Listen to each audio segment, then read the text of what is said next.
죽는 병도 아닌데 호들갑 떨지 마라. 언제 죽을지 모르는 어미 옆에 멍청하게 앉아 있는다고 병이 낫냐? 당장 튀어와서 제사상이나 차려. 친정엄마가 뇌출혈로 생사를 오가며 수술실에 들어간 그 순간 시어머니는 제게 그렇게 소리쳤습니다. 택시를 타고 시댁으로 달려간 저는 거실 한가운데 정성껏 차려진 교자상을 통째로 엎어버렸습니다. 며느리 사표 씁니다. 당신들 재산은 당신들이 알아서 지내. 하지만 그건 제 반격의 아주 작은 시작에 불과했습니다. 오늘의 사연 시작합니다. 사연이 시작하기 전 좋아요와 구독을 눌러주세요.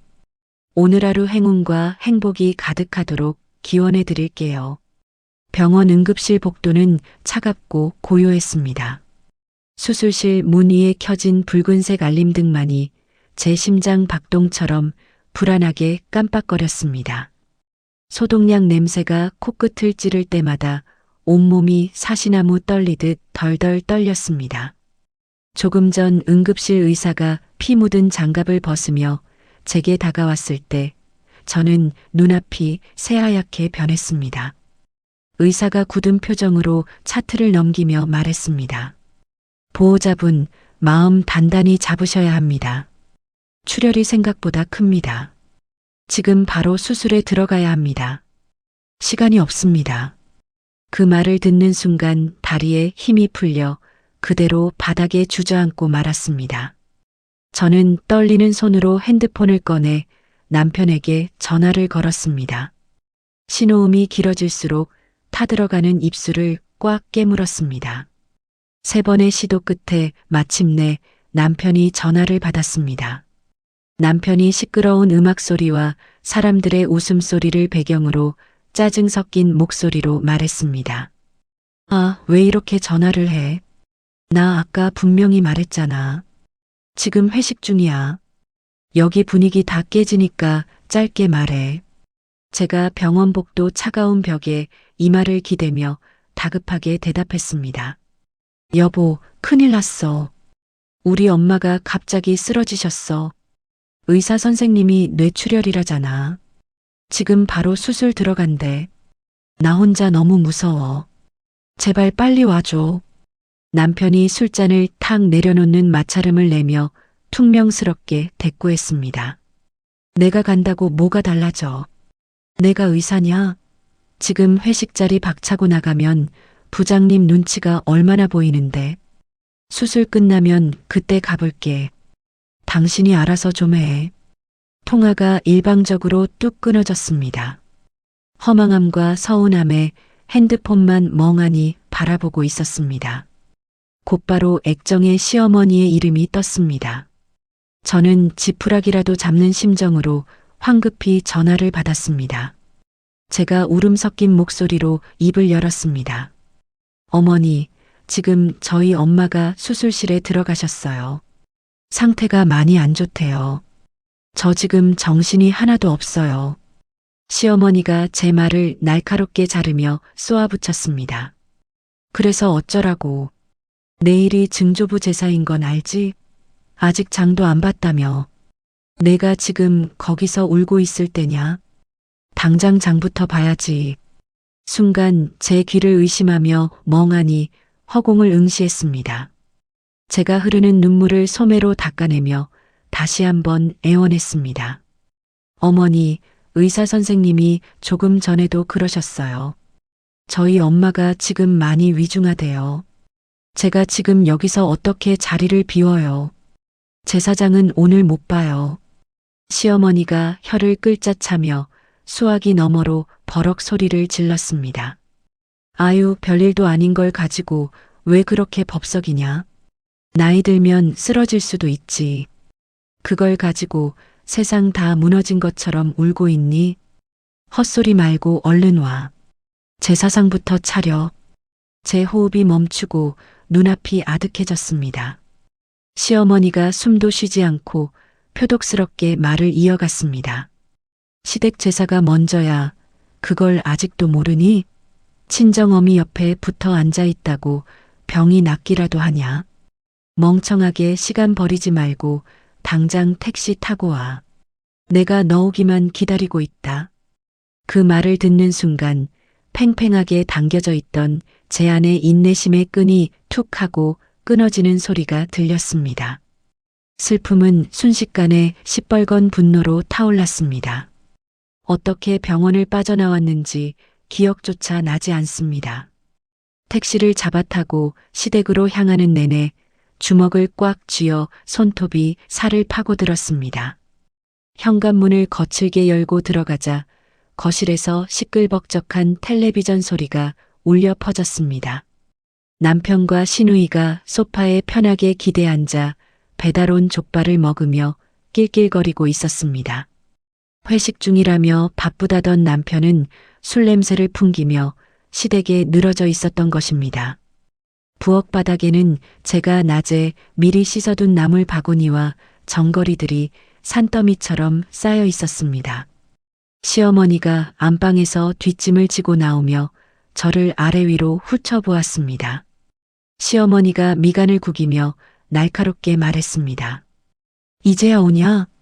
도대체 지금 몇 시인 줄 알아? 굼뜨게 굴지 말고 얼른 움직여. 앞치마부터 메고 전부터 붙여. 오늘 밤새도 다 못하겠다. 남편이 족발뼈를 쟁반에 신경질적으로 던지며 덧붙였습니다. 당신 때문에 우리까지 저녁도 제대로 못 먹었잖아. 결국 배달 음식 시켜 먹었어. 민폐도 이런 민폐가 어딨어. 잔말 말고 옷 갈아입고 주방 들어가. 저는 대답 대신 거실 한가운데 놓인 커다란 교자상으로 천천히 다가갔습니다. 교자상 위에는 제수용 사과와 배, 고급 한과가 번쩍이는 유기 그릇에 가지런히 놓여 있었습니다. 시누이가 입에 고기쌈을 우겨 넣으며 웅얼거렸습니다. 옳게 서 있지 말고 빨리 좀 해요. 나 진짜 배고파 죽겠어. 다른 건 몰라도 육전부터 먼저 부쳐요. 따끈할 때 먹게. 저는 두 손으로 교자상의 두꺼운 모서리를 꽉 잡았습니다. 시어머니가 눈을 치켜뜨며 삿대질을 했습니다. 거기서 뭐하니? 넋 나간 사람처럼 서 있지 말고 당장 주방으로 가. 내가 한 말이 말 같지 않니? 저는 있는 힘껏 교자상을 들어 올려 거실 바닥으로 내동댕이 쳤습니다. 와장창 소리와 함께 비싼 유기 그릇들이 산산조각이 나며 사방으로 튀었습니다. 사과와 배가 거실 구석으로 굴러가고 정성껏 쌓아 올린 한과가 족발 쟁반 위로 쏟아져 내렸습니다. 시어머니가 뒷목을 부여잡으며 비명을 질렀습니다. 아이고 세상에나. 이 미친년이 끝내 사고를 치는구나. 집안을 아주 쑥대밭을 만들었네. 내가 이런 꼴을 보려고 너를 며느리로 들였냐. 남편이 소파에서 벌떡 일어나며 핏발 선 눈으로 제 어깨를 거칠게 밀쳤습니다. 너 진짜 제정신이야? 지금 내가 무슨 짓을 한 건지 알아? 제 사상을 엎어? 너 오늘 선 넘었어. 아주 크게 선 넘었다고. 제가 남편의 손을 매몰차게 쳐내며 악을 썼습니다. 그래, 나 미쳤다. 오늘로 며느리 노릇 끝이야. 며느리 사표 쓸 테니까 당신들 재산은 당신들이 알아서 해.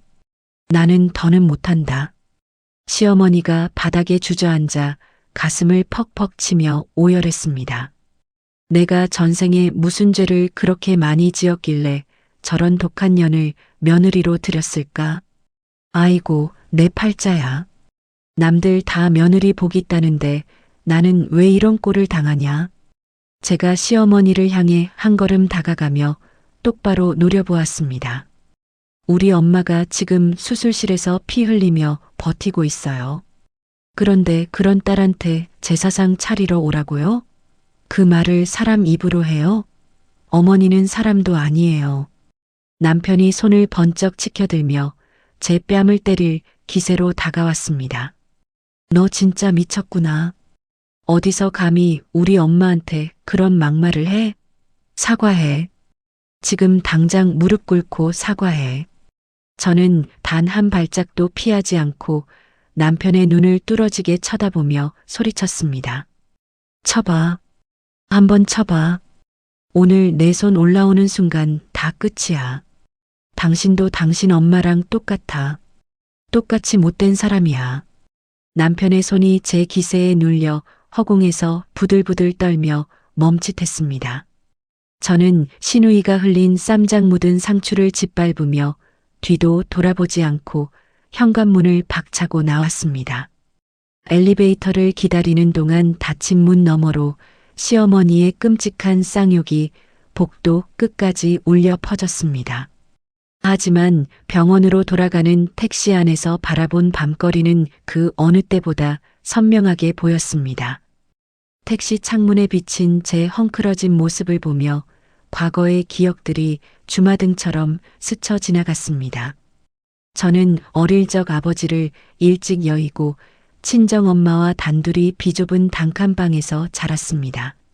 엄마는 시장통 허름한 식당 주방에서 하루 종일 설거지를 하며 제 학비와 생활비를 악착같이 벌었습니다. 지문이 닳아 없어질 정도로 손에 물기 마를 날 없던 엄마의 고생을 너무나도 잘 알았습니다. 그래서 저는 단 한 번도 엄마 속을 썩이거나 반항해 본 적이 없습니다. 언제나 어른들 말씀에 순종하고 남을 먼저 배려하는 착한 딸로만 컸습니다. 직장에 들어가서도 거절을 못해 동료들의 굳은 업무까지 떠맡으며 미련하게 묵묵히 일했습니다. 회사 생활 3년 차 무렵 타 부서의 대리였던 남편이 제게 적극적으로 다가왔습니다. 야근으로 지쳐 빈 사무실 책상에 엎드려 있던 제게 남편이 따뜻한 샌드위치를 내밀며 말했습니다. 수진 씨, 이것 좀 드세요. 아까부터 아무것도 못 드셨죠? 남의 일까지 다 떠안고 그러면 몸 상해요. 너무 착하게만 굴지 말아요. 그 작은 친절에 늘 긴장하며 살았던 제 굳은 마음이 속절없이 녹아내렸습니다. 남편은 늦은 밤 퇴근길마다 제 집 앞 가로등 밑까지 바래다 주며 다정하게 굴었습니다.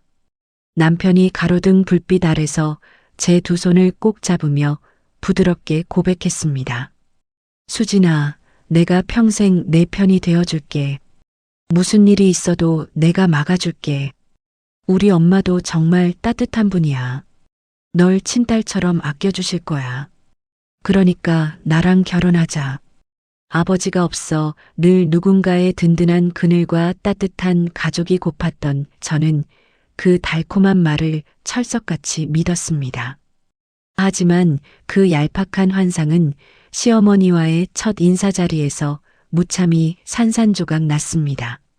시어머니는 고급 한정식 식당의 상석에 꼿꼿이 앉아 저를 위아래로 불쾌하게 훑어보았습니다. 시어머니가 찻잔을 탁 내려놓으며 날카로운 눈초리로 말했습니다. 아비 없이 컸다더니 그런 티만 안 내면 된다. 호러미 밑에서 배운 게 뭐가 있을지 내가 두 눈 뜨고 지켜볼 거다. 시집 와서 실수 한 번만 해봐라. 그 모욕적인 말이 심장에 날카로운 가시처럼 박혀 저는 입술만 깨물며 고개를 푹 숙이고 말았습니다. 식당을 나와 거리를 걸으며 제가 서러움에 눈물을 훔치자 남편이 제 어깨를 감싸 안으며 달랬습니다. 수진아, 우리 엄마가 말이 좀 세서 그래. 마음에 없는 소리야. 너무 크게 듣지 마. 내가 옆에서 잘 막을게. 내가 상처 안 받게 내가 챙길게. 저는 등신 바보처럼 그 비겁한 변명을 사랑이라 믿고 결혼을 진행했습니다. 결혼식 준비 과정은 끔찍한 지옥과도 같았습니다. 시어머니는 친정의 가난한 형편을 뻔히 알면서도 노골적으로 무리한 예단을 강요했습니다.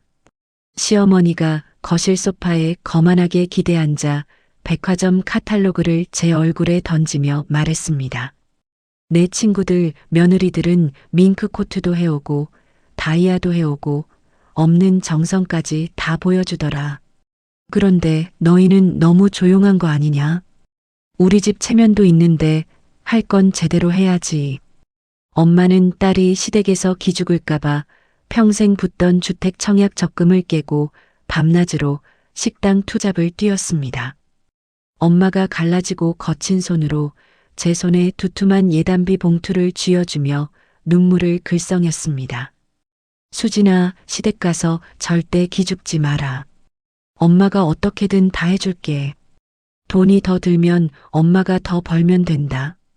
우리 딸은 제발 울지 말고 행복하게만 살아.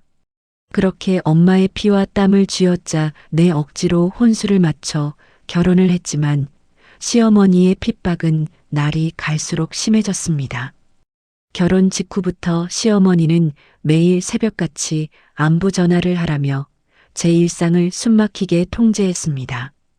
제가 출근 준비로 바빠 전화를 조금이라도 늦게 받으면 어김없이 불호령이 떨어졌습니다. 시어머니가 전화기 너머로 귀청이 떨어져라 소리를 질렀습니다. 시어미가 우습게 보이냐? 내가 전화했는데 지금까지 안 받는 게 말이 되니? 못 배운 집안 티를 이렇게 내는구나. 말대꾸하지 말고 당장 내 집으로 와. 주말마다 시댁으로 불려가 김장, 대청소, 명절 준비, 심지어 시누이방 청소까지 식모처럼 전담했습니다. 제가 싱크대 앞에서 퉁퉁 부은 허리를 두드리며 한숨을 쉬자 남편이 냉장고에서 시원한 물을 꺼내 마시며 말했습니다. 여보, 당신이 조금만 참으면 다 조용히 넘어가잖아. 왜 일을 크게 만들려고 해? 그냥 당신이 한 발 물러서 엄마 비위 좀 맞춰드리면 끝날 일이야. 남편은 저를 지켜주겠다던 약속은 까맣게 잊은 완벽한 방관자이자 공범이었습니다. 친정엄마 얼굴에 먹칠을 할까봐 그리고 가정을 지키고 싶다는 미련 때문에 저는 속으로만 피눈물을 삼키며 제 모든 감정을 억눌렀습니다. 저는 어느새 진짜 제 자신을 잃어버리고 오직 시댁의 비위를 맞추는 착한 며느리라는 빈 껍데기로만 살아왔습니다. 택시 창밖으로 스쳐 지나가는 가로등 불빛을 보며 그렇게 철저히 저를 지우고 순종하며 살았던 지난날의 멍청한 제 모습이 뼈저리게 원망스러웠습니다. 택시에서 내려 응급실 출입문을 거칠게 밀고 들어갔습니다.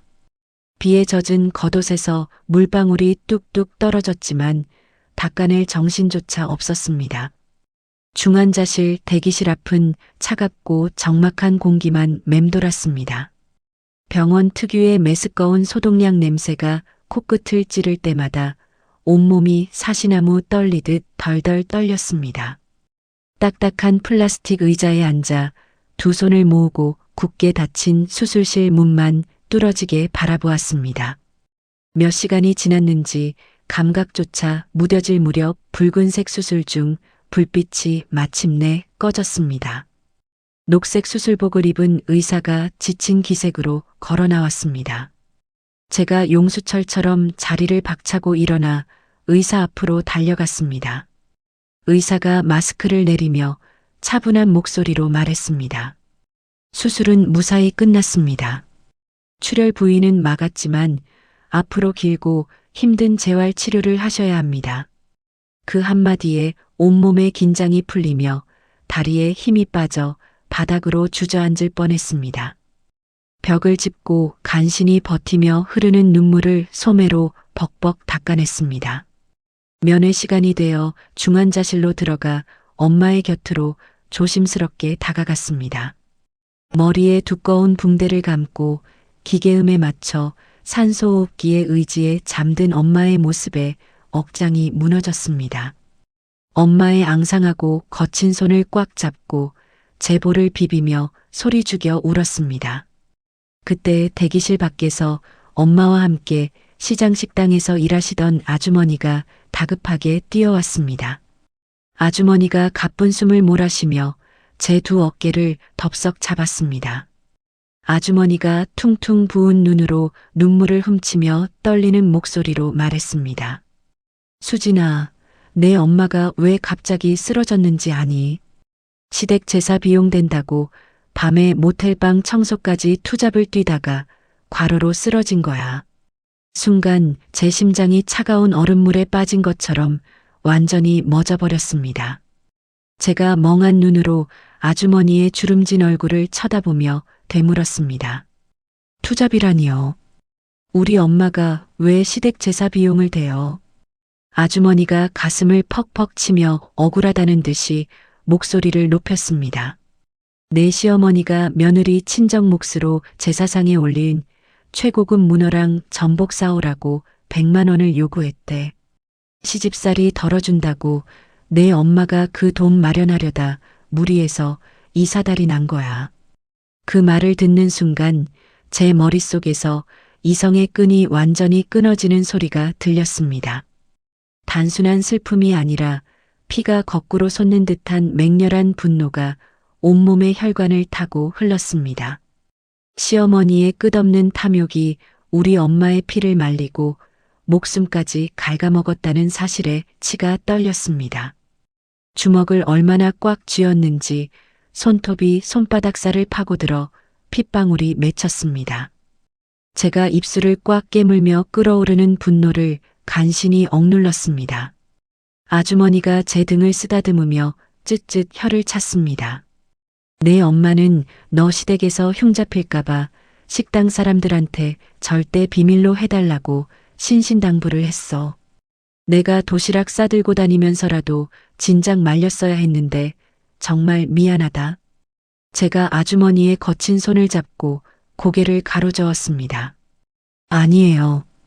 바보같이 아무것도 모르고 시댁 비위만 맞췄던 제 잘못이에요. 저는 유리창 너머로 창백하게 누워있는 엄마를 노려보듯 응시했습니다. 슬픔의 눈물은 어느새 말라붙고 가슴속에는 차갑고 시퍼런 복수심만이 자리 잡았습니다. 다음 날 아침 정훈이 시어머니를 대동하고 엄마의 병실로 쳐들어왔습니다. 정훈이 병실 문을 발로 쾅 차서 열며 거친 숨을 몰아쉬었습니다. 시어머니는 팔짱을 낀 채 매서운 눈초리로 제 위아래를 불쾌하게 훑어보았습니다. 정훈이 손가락으로 삿대질을 하며 핏발 선 눈으로 윽박질렀습니다. 내가 어제 우리 집 쑥대밭으로 만들고 제정신이냐? 당장 우리 엄마한테 무릎 꿇고 빌어. 제가 침대 옆에서 천천히 일어나 정훈의 손가락을 매몰차게 쳐냈습니다. 제가 얼음장같이 차가운 목소리로 정훈을 똑바로 쳐다보며 맞받아쳤습니다. 누가 누구한테 빌어? 당신 엄마가 제사 비용 내놓으라고 협박해서 우리 엄마가 투잡 뛰다 쓰러졌어. 정훈이 당황한 기색 없이 오히려 콧방귀를 뀌며 비아냥거렸습니다. 사돈끼리 그 정도 성의도 못 보이냐? 며느리 도리 하나 제대로 못하는 널 거둬준 은혜를 생각해야지. 시어머니가 한 걸음 앞으로 나서며 뾰족하고 표독스러운 목소리로 끼어들었습니다. 그래. 못 배운 집안이라 제사 예절도 몰라서 내가 친히 가르쳐 준 거다. 병상에 누워 우리 귀한 아들 발목 잡지 말고 빨리 퇴원이나 하라고 해. 의식 없이 누워있는 엄마 앞에서 감히 인간으로서 내뱉을 수 없는 끔찍한 망언이었습니다. 저는 참지 못하고 시어머니의 어깨를 두 손으로 강하게 밀쳐버렸습니다. 시어머니가 비틀거리며 뒤로 물러나 벽에 부딪히자 정훈이 제 어깨를 거칠게 잡아챘습니다. 정훈이 주먹을 꽉 쥐고 저를 죽일 듯이 노려보며 소리쳤습니다. 미쳤어. 어디 하늘 같은 시어머니한테 버릇없이 손찌검이야. 제가 정훈의 가슴을 온 힘을 다해 밀쳐내며 악을 썼습니다. 하늘 같은 시어머니 좋아하네. 당신들은 사람도 아니야. 피도 눈물도 없는 악마 짐승 새끼들이야. 제가 병실 구석에 놓여있던 스테인리스 물통을 집어들어 정훈의 발밑으로 힘껏 집어 던졌습니다. 요란한 파열음과 함께 차가운 물이 사방으로 튀어올랐습니다. 제가 삿대질을 하며 목에 핏대를 세우고 악에 바친 목소리로 소리쳤습니다. 당장 나가. 더러운 당신들 발끝이라도 우리 엄마 곁에 대지 마. 이제부터 당신들과 끝장나는 전쟁이야. 시어머니가 뒷목을 부여잡고 바닥에 털썩 주저앉으며 앓는 소리를 냈습니다. 아이고, 저 미친년이 기어이 사람을 치네. 경찰 불러. 당장 이혼해. 짐 싸서 길거리에 쫓아내버려. 정훈이 씩씩거리며 시어머니의 양팔을 붙잡아 억지로 일으켜 세웠습니다. 제가 병실 문을 활짝 열어젖히며 바깥 복도를 향해 소리쳤습니다. 그래, 당장 이혼해. 당장 꺼져. 내 눈앞에서 영원히 사라져버리라고. 정훈이 시어머니를 부축하며 저를 향해 경멸 어린 시선을 던졌습니다. 정훈이 넥타이를 거칠게 풀어 헤치며 도끼 품은 목소리로 쏘아붙였습니다. 그래, 나도 오늘부로 끝이야. 너같이 근본 없고 천박한 가난뱅이 집안이랑은 나도 구역질 나서 못 살아. 정훈이 지갑에서 생활비 카드를 꺼내 제 얼굴을 향해 휙 던지며 소리쳤습니다. 오늘부로 생활비 싹 다 끊을 테니까 어디 그 훌륭한 혼자 힘으로 잘 살아봐. 병원비가 구더기처럼 불어날 텐데 언제까지 버티나 두고 보자.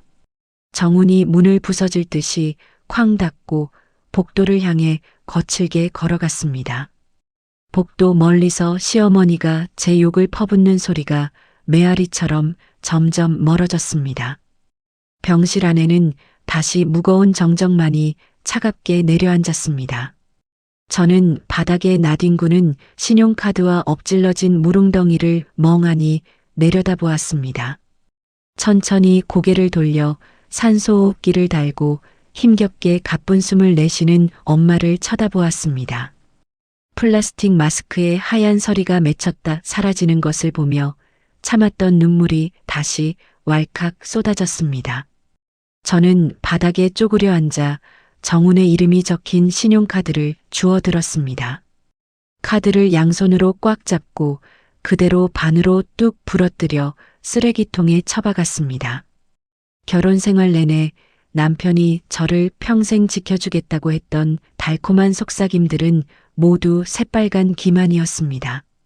그는 단 한 번도 진심으로 제 편인 적이 없었고 철저히 자기 엄마의 꼭두각시 노릇만 했습니다. 제가 부당한 대우에 조금이라도 반항할 기미가 보이면 교묘하게 가스라이팅을 하며 모든 잘못을 제 탓으로 돌렸습니다. 바닥까지 적나라하게 드러난 정훈의 비열한 본성을 마주하니 오히려 복잡했던 머리가 맑아졌습니다. 더 이상 그 오만한 사람들에게 인정받기 위해 비굴하게 발버둥 칠 이유가 완벽하게 사라졌습니다. 저는 의자에 앉아 핸드폰을 꺼내 모바일 뱅킹으로 제 통장 잔고를 확인했습니다. 당장 닥칠 엄청난 병원비와 갚아야 할 생활비 압박이 두려웠지만 절대 무너지지 않겠다고 입술을 꽉 깨물었습니다. 저는 창가로 다가가 창밖의 잿빛 하늘을 매섭게 노려보았습니다. 지금까지 바보같이 당하고만 살았던 착한 며느리로서의 제 자신을 철저히 부숴버리기로 굳게 다짐했습니다. 정훈과 시어머니가 제게 준 모멸감과 엄마가 흘린 피눈물을 수천 배로 갚아줄 생각뿐이었습니다. 저는 병실 세면대에서 차가운 물을 틀어 얼굴에 끼얹으며 거울 속 제 눈빛을 확인했습니다. 거울 속에는 더 이상 겁먹고 주눅든 불쌍한 여자가 없었습니다. 도끼와 살기로 가득 찬 완전히 새로운 여자가 거울 속에서 저를 마주보며 똑바로 서 있었습니다. 중환자실 앞에서 며칠 밤을 꼬박 세웠습니다. 간호사가 제게 하얀색 종이를 굳은 표정으로 건넸습니다. 간호사가 볼펜 끝으로 금액란을 가리키며 말했습니다. 수진 씨, 병원비 중간 정산서입니다. 오늘 오후까지 원무과에 돈을 내셔야 치료를 계속할 수 있어요.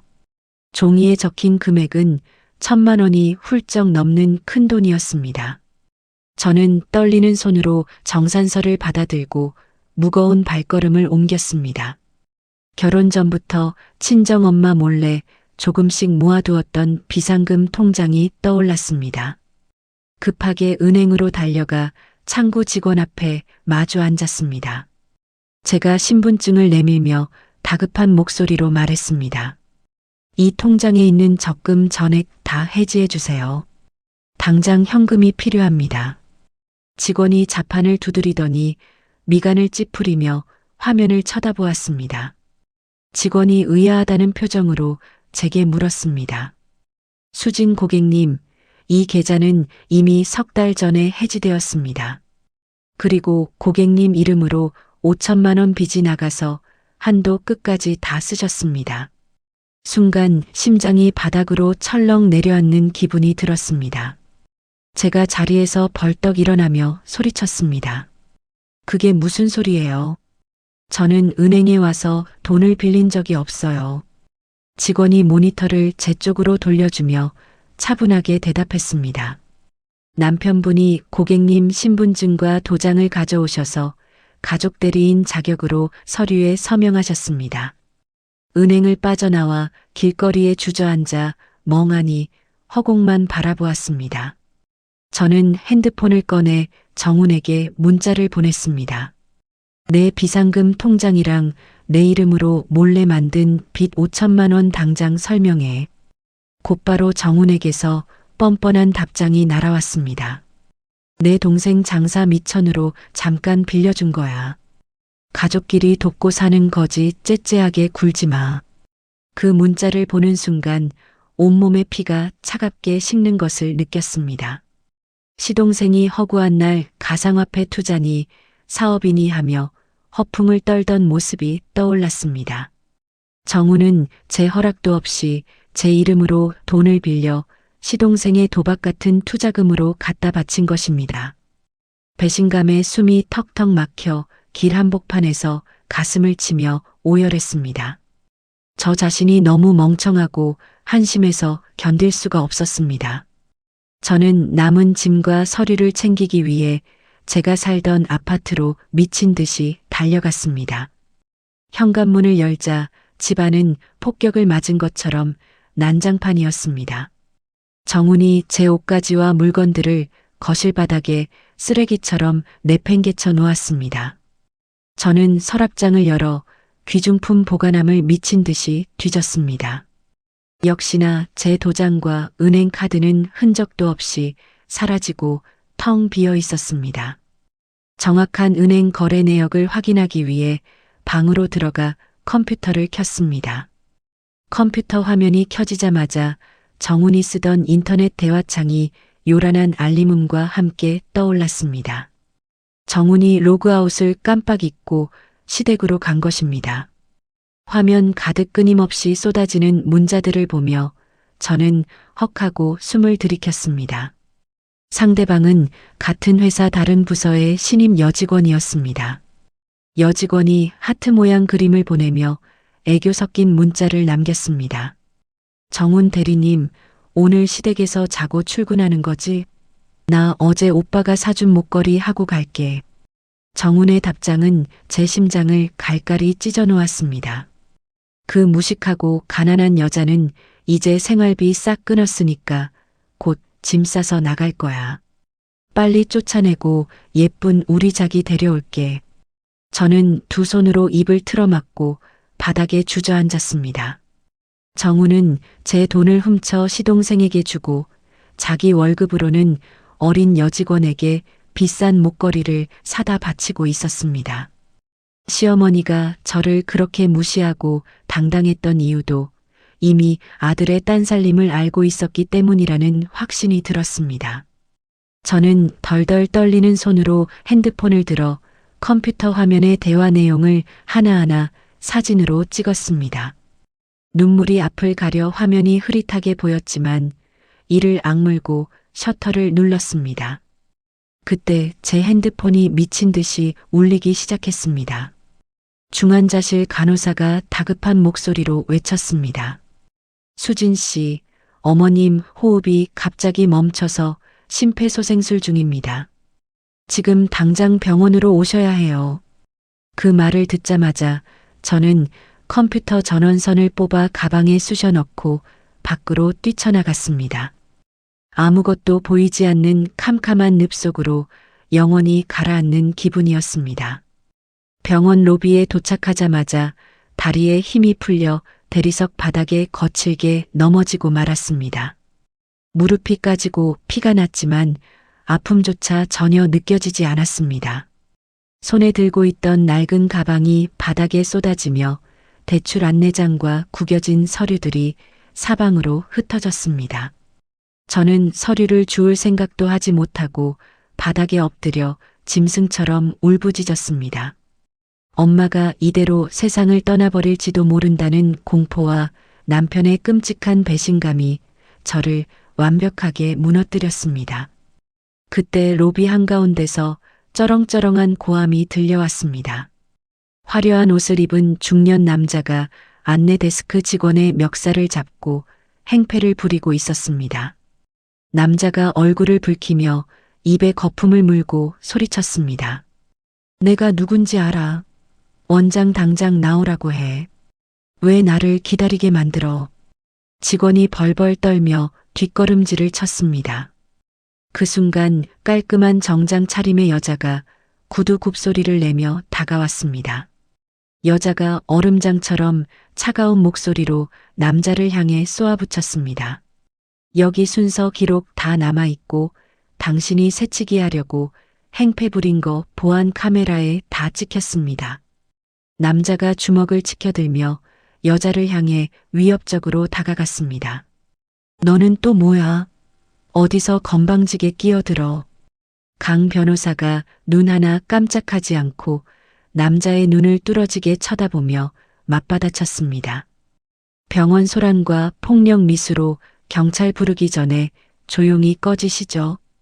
경찰서에 끌려가기 싫으면 내 눈앞에서 당장 사라지세요. 강 변호사의 엄청난 기세에 눌린 남자는 얼굴이 하얗게 질려 서둘러 병원 밖으로 도망쳤습니다. 강 변호사가 옷매무새를 다듬으며 뒤돌아서다 바닥에 엎드려 우는 저를 발견했습니다. 강 변호사는 천천히 다가와 흩어진 대출 안내장과 컴퓨터 화면을 찍은 사진들을 주워들었습니다. 강 변호사의 날카로운 눈빛이 서류 내용과 제 엉망이 된 무릎을 번갈아 살폈습니다. 강 변호사가 제 앞에 쪼그려 앉아 서류를 건네며 건조하지만 묵직한 목소리로 말했습니다. 남편이 몰래 넘긴 빚에 바람까지 피우는 모양이네요. 제가 놀란 눈으로 강 변호사를 쳐다보며 천천히 고개를 끄덕였습니다. 강 변호사가 안주머니에서 빳빳한 명함을 꺼내 제 손에 꽉 쥐어주었습니다. 강지훈 변호사입니다. 이렇게 길바닥에서 질질 짜고 있으면 저 쓰레기들 좋은 일만 시키는 겁니다. 제가 콧물과 눈물이 범벅된 얼굴로 명함에 적힌 이름을 멍하니 바라보았습니다. 강 변호사가 제 어깨를 단단하게 움켜쥐며 힘주어 말했습니다. 억울하게 뺏긴 돈, 제가 1원까지 다 찾아드릴 테니까 정신 똑바로 차리고 내일 내 사무실로 와요. 저것들 숨통 끊어놓는 방법 제대로 알려줄 테니까. 강 변호사의 단단한 눈동자를 보는 순간 제 안에서 꺼져가던 작은 불씨가 다시 거세게 타오르는 것을 느꼈습니다. 저는 명함을 구겨질 정도로 꽉 쥐고 바닥에서 천천히 일어났습니다. 피가 맺힌 입술을 꽉 깨물고 병원 복도를 향해 다시 걷기 시작했죠. 다음 날 아침 일찍 강지훈 변호사의 사무실 문을 열고 들어갔습니다. 강지훈 변호사가 책상에 수북하게 쌓인 서류 뭉치를 넘기다 저를 보며 자리를 권했습니다. 제가 조심스럽게 소파에 앉으며 마른 침을 꿀꺽 삼켰죠. 강지훈 변호사가 모니터를 제 쪽으로 돌려주며 펜 끝으로 화면을 가리켰습니다. 수진 씨 가져온 은행 자료들 제가 꼼꼼하게 다 확인해 봤습니다. 제가 두 손을 무릎 위에 모으고 바짝 긴장한 채 다음 말을 기다렸습니다. 강지훈 변호사가 차가운 눈빛으로 저를 쳐다보며 단호하게 말했습니다. 정훈 씨가 훔쳐간 건 대출금 5천만 원이 끝이 아닙니다. 수진 씨 이름으로 된 주택 청약 통장부터 예금까지 싹 다 해지해서 현금으로 빼돌렸어요. 그 말을 듣는 순간 망치로 머리를 세게 얻어맞은 것처럼 눈앞이 핑 돌았습니다. 제가 떨리는 손으로 얼굴을 감싸주며 절망적인 목소리로 물었죠. 그럼 저는 이제 한 푼도 남은 돈이 없는 건가요? 강지훈 변호사가 서랍에서 녹음기 하나를 꺼내 탁자 위에 올려놓으며 대답했습니다. 걱정하지 마세요. 불법으로 명의를 훔친 증거만 잡으면 제가 1원까지 다 찾아드릴 테니까요. 제가 붉어진 눈시울로 강지훈 변호사를 빤히 쳐다보았습니다. 강지훈 변호사가 등받이에 몸을 기대며 팔짱을 끼고 차분하게 지시했습니다. 지금 당장 정훈 씨한테 전화해서 싹싹 비세요. 수진 씨가 완전히 굴복하고 엎드린 척해야 저 멍청한 쓰레기들이 완벽하게 방심합니다. 저는 강지훈 변호사의 말에 용기를 얻어 핸드폰을 꽉 쥐었습니다. 제가 심호흡을 크게 한번 하고 정훈에게 전화를 걸었습니다. 신호음이 몇 번 울리지 않아 정훈이 거만하고 짜증 섞인 목소리로 전화를 받았습니다. 왜? 이제야 주제 파악이 좀 되냐? 제가 입술을 꽉 깨물어 피를 내며 한껏 비굴한 목소리를 꾸며내 대답했죠. 정훈아, 내가 어제는 다 잘못했어. 엄마가 쓰러지셔서 내가 잠깐 미쳤었나 봐. 제발 한 번만 용서해줘. 정훈이 코웃음을 치며 수화기 너머로 비아냥거렸습니다. 거 봐. 너 혼자서는 쥐뿔도 없는 게 까불고 있어.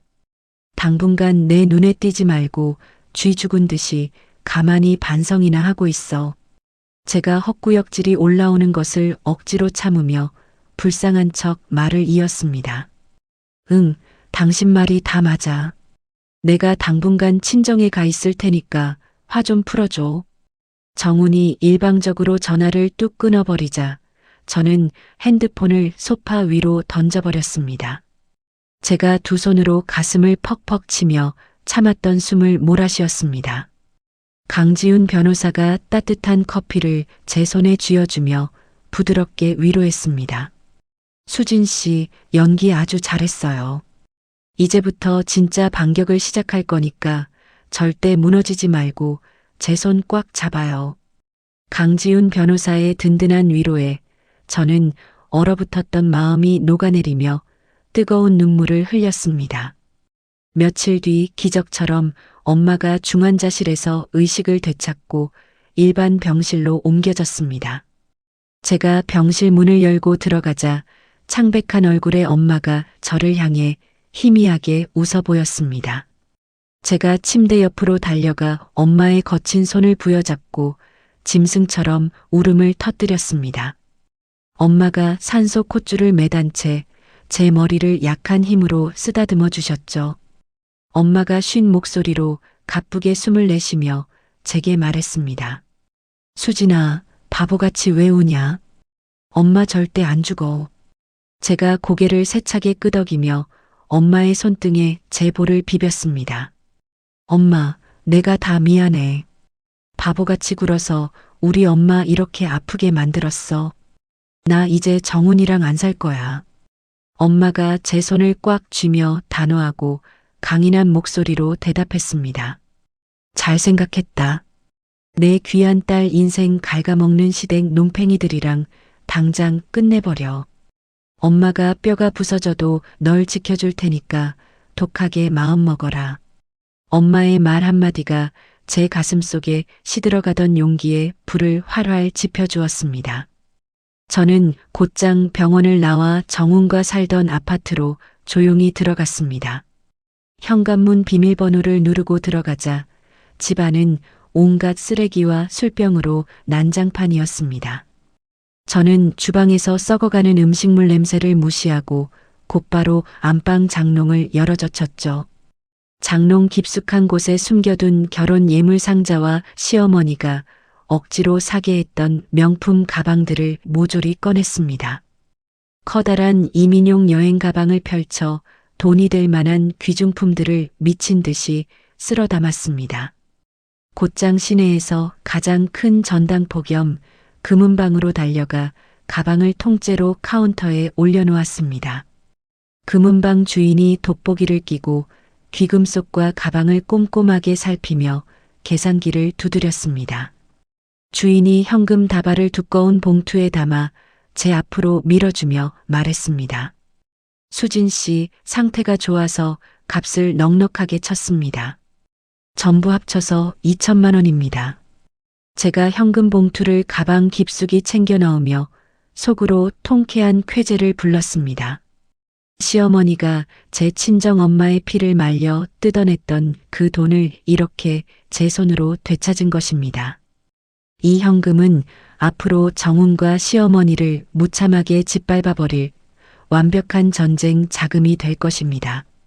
저는 텅 빈 가방을 메고 금은방을 나서며 하늘을 올려다보고 환하게 웃었습니다. 억눌렸던 삶에서 벗어나 제 스스로 주도권을 쥐게 된 첫 번째 승리였습니다. 며칠 후 강지훈 변호사가 카페에서 저를 만나 노란색 서류 봉투 하나를 내밀었습니다. 강지훈 변호사가 주위를 한번 살피고는 목소리를 낮추며 속삭였습니다. 정훈 씨가 최근 자기 이름으로 몰래 계약한 오피스텔 주소와 공동현관 비밀번호입니다. 제가 봉투를 열어 주소가 적힌 메모지를 확인하며 눈을 번뜩였습니다. 여기가 정훈이가 그 어린 상간녀 여직원이랑 매일 밤 만나는 아지트군요. 강지훈 변호사가 가방에서 손톱만 한 초소형 카메라를 꺼내 제 손에 꼭 쥐어주었죠. 네, 맞습니다. 내일 정훈 씨가 출근한 틈을 타서 수진 씨가 직접 몰래 설치하고 오세요. 다음 날 아침 저는 검은색 모자를 푹 눌러 쓰고 서류에 적힌 오피스텔로 숨죽여 잠입했습니다. 메모지에 적힌 도어락 비밀번호를 누르자 삐로롱 소리와 함께 문이 쉽게 열렸습니다. 현관에 들어서자마자 짙은 여자 향수 냄새와 역겨운 담배 냄새가 훅 끼쳐왔습니다. 거실 소파에는 정훈의 셔츠와 상간녀의 붉은색 속옷이 흉측하게 널브러져 있었죠. 토기가 치밀어 올랐지만 저는 이를 아그작 물고 거실 천장의 화재 감지기 옆으로 의자를 밟고 올라갔습니다. 누구도 눈치채지 못하게 카메라를 교묘하게 붙이고 서둘러 오피스텔을 빠져나왔습니다.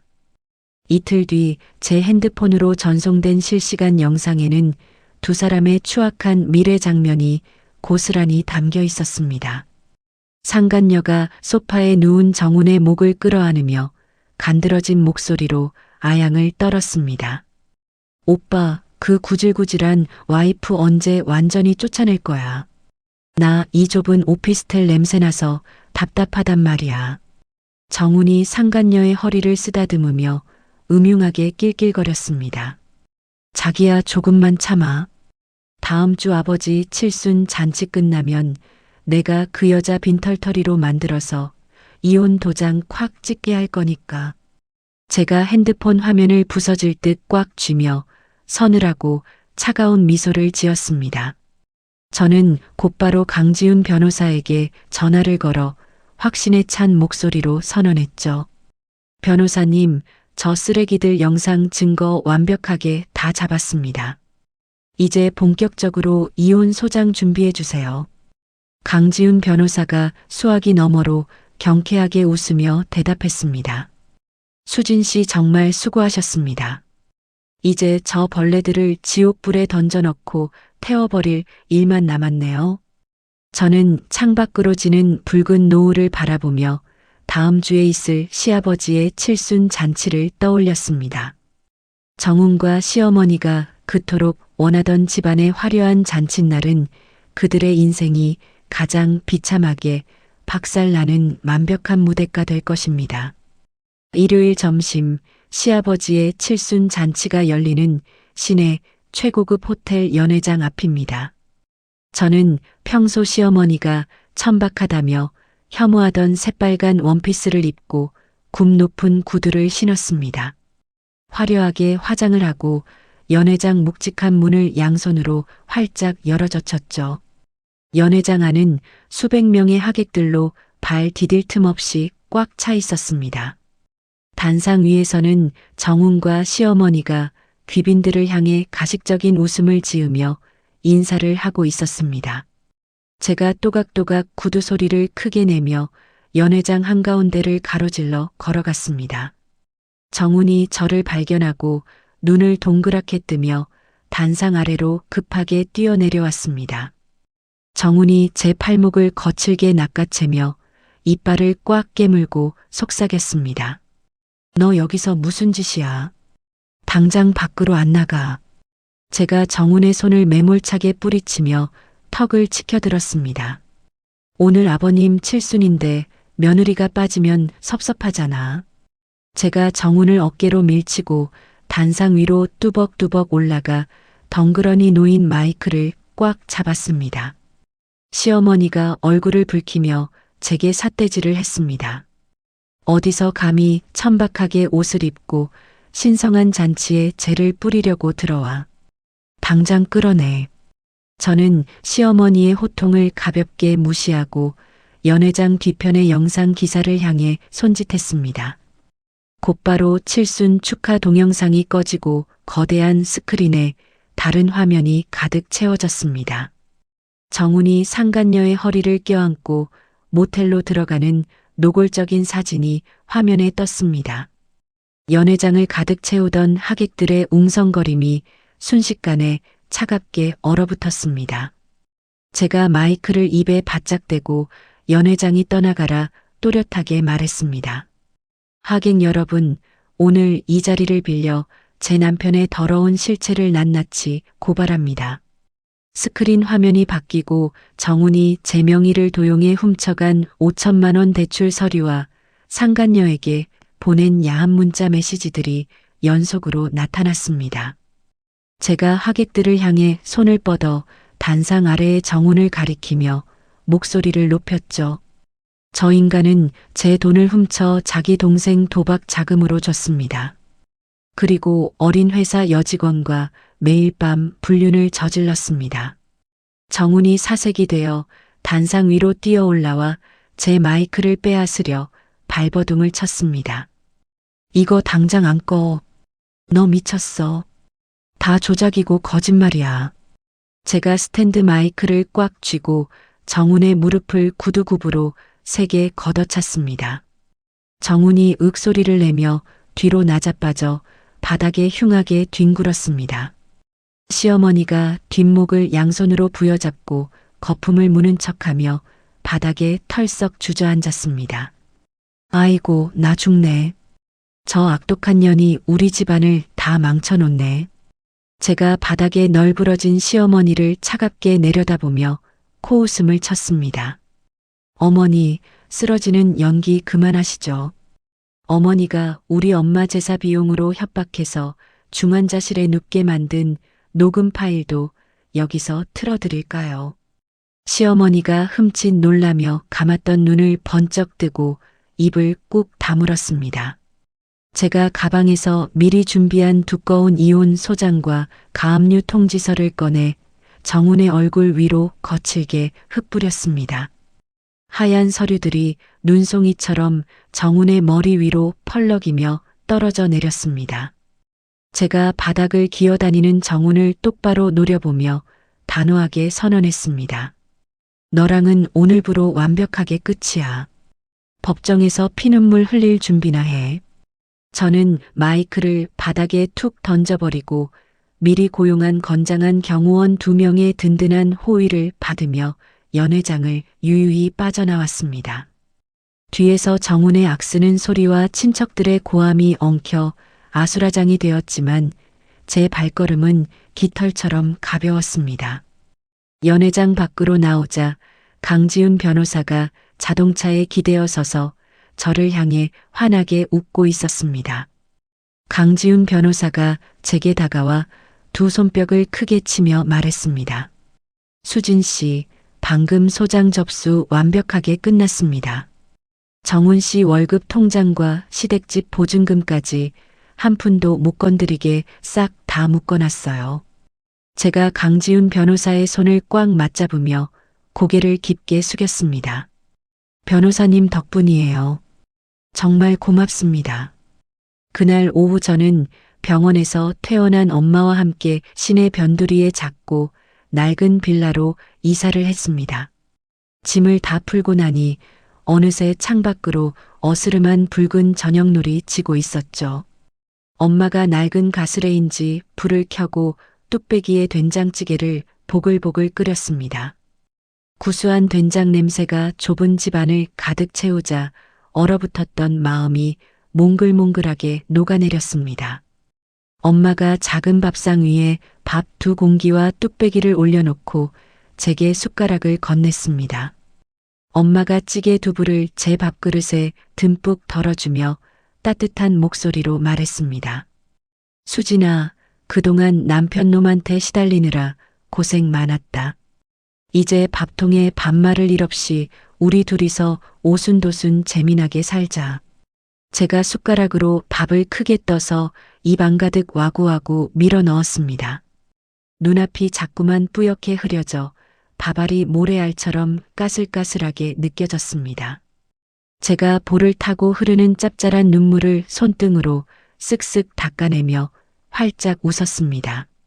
엄마, 찌개 진짜 꿀맛이다. 나 이제 하나도 안 슬퍼. 우리는 좁은 방바닥에 마주 앉아 찌개 국물을 냄비 바닥까지 싹싹 긁어 먹었습니다. 결혼 생활 내내 잊고 살았던 소박한 일상의 행복이 온몸을 따뜻하게 감싸 안았습니다. 몇 달 후 늦가을 무렵 법원 복도에서 정훈과 상간녀 여직원을 다시 마주쳤습니다. 정훈은 깔끔했던 정장 차림이 흉하게 구겨지고 얼굴에 수염이 덥룩하게 자라 거짓골이었습니다. 여직원은 짙은 화장이 눈물에 다 번진 채 정훈의 멱살을 쥐고 악을 쓰고 있었습니다. 여직원이 핸드백으로 정훈의 어깨를 마구 후려치며 소리쳤습니다. 오빠가 이혼하면 다 책임진다며. 내 월급까지 다 압류당하게 생겼잖아. 내 돈 당장 물어내. 정훈이 여직원의 손을 거칠게 뿌리치며 핏대를 세우고 목소리를 높였습니다. 너야말로 나한테 빌붙어서 명품 가방 뜯어낼 땐 언제고 이제 와서 딴소리야. 너 때문에 내 인생 다 망가졌어. 제가 팔짱을 꽉 끼고 두 사람의 추악한 진흙탕 싸움을 여유롭게 지켜보았습니다. 정훈이 저를 발견하고는 황급히 달려와 제 바지 짓단을 붙잡고 바닥에 무릎을 꿇었습니다. 정훈이 닭똥 같은 눈물을 뚝뚝 흘리며 처절하게 애원했습니다. 수진아, 내가 100번 1000번 다 잘못했어. 한 번만 소송 취하해 주라. 나 회사에서도 잘리고 우리 엄마 길거리에 나앉게 생겼어. 제가 구두 끝으로 정훈의 더러운 손을 매몰차게 툭 쳐내며 차갑게 내려다보았습니다. 아직 죗값 치르려면 한참 멀었어. 평생 밑바닥에서 벌레처럼 기어다니며 반성해. 저는 침을 뱉듯 말을 던지고 뒤도 돌아보지 않고 법정 안으로 당당하게 걸어 들어갔습니다. 재판 결과는 완벽하고 통쾌한 저의 승리였습니다.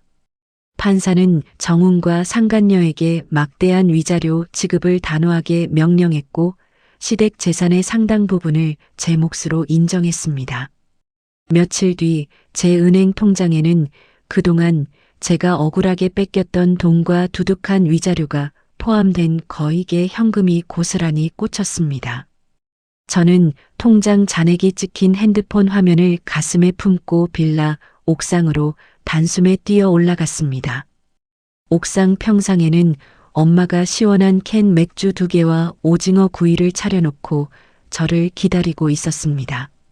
제가 핸드폰 화면을 엄마 눈앞에 흔들어 보이며 펄쩍펄쩍 뛰며 소리쳤습니다.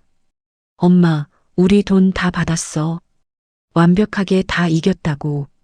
엄마가 제 등을 팡팡 치며 주름진 얼굴 가득 시원한 웃음을 터뜨렸습니다. 아이고 잘했다 내 새끼. 10년 묵은 체증이 싹 내려가는 것 같네.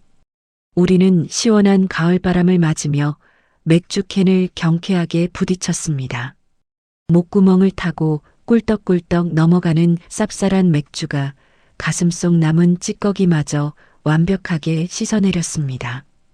지옥 같았던 며느리의 굴레를 완전히 끊어내고 마침내 제 힘으로 쟁취한 가장 빛나고 가슴 벅찬 순간이었습니다. 이혼 소송이 끝나고 위자료를 받은 돈으로 엄마와 시내 작은 상가에 반찬 가게를 차렸습니다. 엄마의 뛰어난 음식 솜씨 덕분에 반찬 가게는 문을 열자마자 동네 사람들에게 큰 인기를 끌었습니다. 매일 아침 일찍 일어나 신선한 재료를 다듬고 찌개를 끓이는 일상이 몸은 고되어도 마음은 무척 가벼웠습니다. 손님들이 가게 밖까지 길게 줄을 서서 반찬을 사가는 모습을 보며 우리는 매일 환하게 웃었습니다. 오늘도 간 무친 겉절이를 포장 용기에 담으며 단골 손님과 기분 좋게 인사를 나누고 있었습니다. 단골 손님이 지갑을 열며 밝은 목소리로 말했습니다. 여기 반찬은 조미료 맛도 안 나고 깔끔해서 우리 애들이 아주 좋아해요. 멸치볶음도 하나 더 주세요. 제가 멸치볶음을 반찬통에 꾹꾹 눌러 담으며 웃으며 대답했습니다. 고맙습니다. 넉넉하게 담았으니까 아이들이랑 맛있게 드세요. 갑자기 가게 유리문이 거칠게 열리며 누군가 불쑥 안으로 들어왔습니다. 구겨진 점퍼 차림에 며칠을 씻지 않은 듯 불쾌한 냄새를 풍기며 들어온 사람은 다름 아닌 정훈이었습니다. 정훈이 계산대 앞 반찬 진열장을 주먹으로 쾅쾅 내리치며 소리쳤습니다.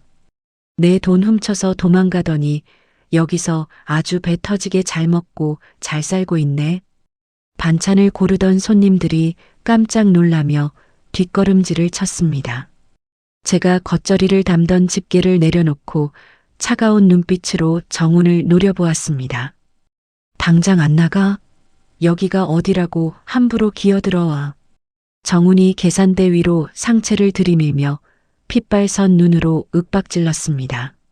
너 때문에 내 직장도 잃고 위자료 주느라 내 돈도 다 날렸어.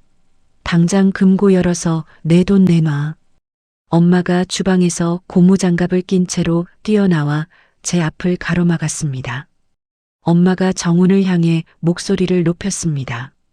어디서 뻔뻔한 낯짝으로 남의 영업장에 와서 행패냐고. 경찰 부르기 전에 빨리 꺼져. 정훈이 진열대 위에 놓인 멸치볶음 반찬통을 바닥으로 거칠게 밀어버렸습니다.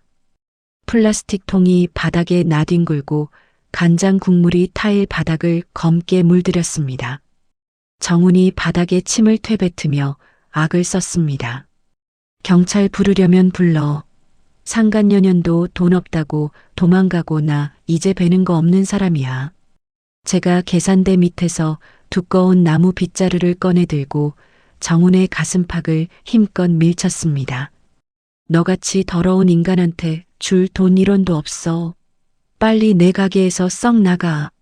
정훈이 뒤로 엉거주춤 밀려나며 유리문에 등을 세게 부딪혔습니다. 제가 문을 활짝 열어젖히고 빗자루를 치켜들며 소리쳤습니다. 다시 한번 찾아오면 진짜 경찰에 넘겨버릴 테니까 다신 얼씬도 하지 마.